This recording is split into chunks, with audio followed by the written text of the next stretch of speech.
So by now you should be getting the idea and believing that you can have a really good session on a spin bike or turbo like I'm on today. Coupling it in with the Garmin heart rate graph that I mentioned in a previous film, if you then link that into intervals, you can have a brilliant session. You can set your intervals, say let's say a classic 3 minutes on, 3 minute off, 3 minute work, 3 minute rest. Set the sound alert so it gives you a beep. Watch your heart rate graph and you can have a fantastic interval session. Okay, I've been watching the heart rate graph on here today as I've done my spinnable session, just about 1 hour.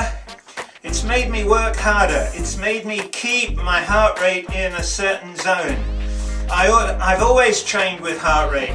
30-40 years I've been prescribing exercise programs based on heart rate training and racing for myself, based around heart rate. Heart rate, believe me, is still a very viable, good way to train.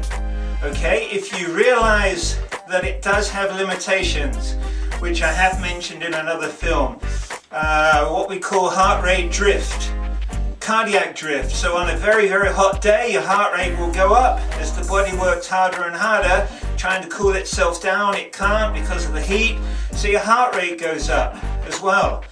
Dehydration can cause that, headwind, tailwind. So if you can factor in those variables around your heart rate training, it's a very, very good way to train.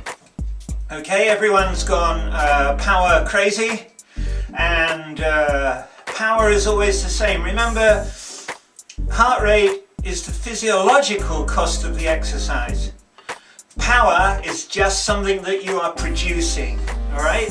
So if you have a power meter and heart rate, well, that's the gold standard, okay? It's no good saying, oh, I'm going to train at 200 watts if you don't know what your heart rate is based around that 200 watts. Heart rate is the physiological cost of the exercise. And that's all there is to it. So, heart rate graph, fantastic.